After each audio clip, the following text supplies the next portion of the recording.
If you were at Indian Spring Park yesterday afternoon, you might agree with me that it was one of those days that it just feels good to be alive. The joy that infused the air was palpable. Everywhere you looked, there were rainbows. They were on pride flags worn like Superman capes. They were painted onto smiling faces, and they were emblazoned across t-shirts. The music, the laughter, the togetherness of it all left you feeling good about life and good about yourself. But it's important to remember that Pride festivities are rooted in protest. In the early morning hours of June 28, 1969, police raided the Stonewall Inn, a popular gay bar in New York City. Just like the widow in this morning's parable, the LGBTQ plus community had been marginalized. Their love was criminalized, and they had been dismissed by systems of power, by judges, by the police, by lawmakers, and even by churches that neither feared God nor had any respect for people. So it happened that when the police raided the bar yet again, the community refused to submit quietly. Their defiance, especially from trans women of color like Marsha P. Johnson and Sylvia Rivera, was a cry for justice that echoed the widow's insistence. Waves of demonstrations continued for several nights, sparking the modern gay rights movement and becoming a symbol of the fight for LGBTQ plus civil rights globally. Pride, then, is both celebration and resistance. It's a declaration that we are still here, we are still beautiful, and we will keep showing up until justice rolls down like waters. This morning's story casts the spotlight on a widow, someone who probably wasn't accustomed to the spotlight, despite the fact that there are dozens of references in the Hebrew Bible emphasizing care for widows. They remained a marginalized group that wasn't allowed to inherit property and were often poor and dependent on male relatives for financial support. In short, they were voiceless and powerless. In today's parable, the widow was a woman who had no doubt been told many times in her life to sit down and be quiet. But this time she refused. In this story, she doesn't wait politely for justice. She demands it. Her persistence transforms her from a powerless figure into a catalyst for change. The parable of the persistent widow then becomes a pride story about refusing to be erased and insisting on one's God-given dignity. It's not about nagging God into action, but about joining God's work of justice through our own courage and endurance. If we were to paraphrase this parable through the lens of pride, it might sound something like this. There was a city where queer and trans people were beaten, arrested, and shamed, but they kept showing up, dancing, loving, and speaking their truth.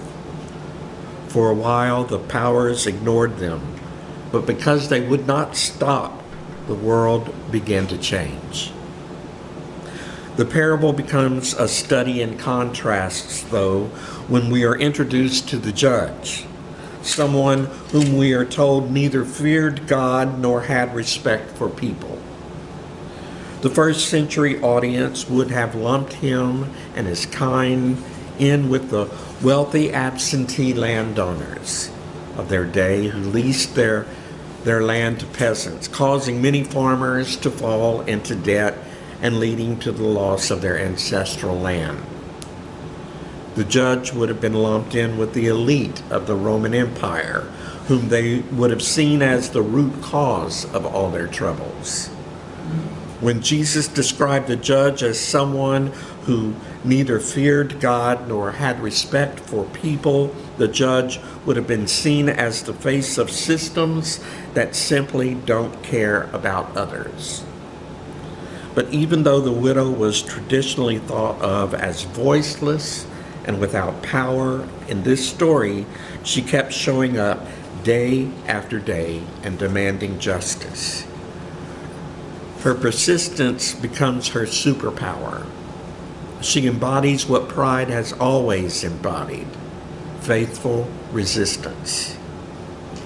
Yesterday's Pride celebration has its roots in trans women, drag queens, and queer youth who refused to stay silent after being raided and brutalized.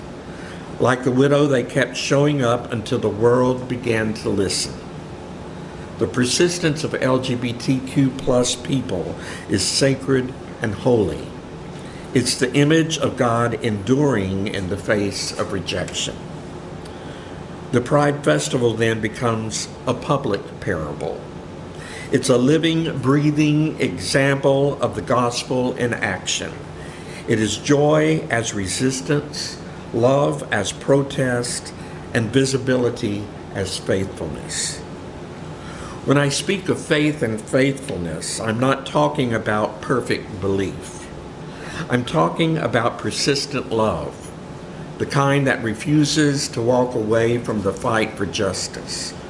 The church is called to that same persistence, to keep opening doors, to keep speaking up for the inherent worth and dignity of all people, to keep standing alongside the marginalized until everyone knows they belong. The good news of this morning's parable is seen in the widow's persistence, which mirrors God's own character. You see, God is the ultimate persistent one, refusing to give up on creation, on us, on love itself. The good news is that God's persistence outlasts injustice, fear, and hate. Every rainbow, every act of courage, every voice that says, "I am who God made me to be," is evidence of that divine persistence. Just as the widow kept coming before the judge, and just as queer and trans people have kept rising, protesting, and loving, so too we are called to keep showing up as our authentic, God-gifted selves in solidarity with others who have been silenced and in a love that refuses to quit. And so I invite you to join me in closing this morning's sermon by repeating after me. We will not stop showing up. We will not stop showing up. We will not stop shining. We will not stop shining. We will live out our truth with pride. Amen.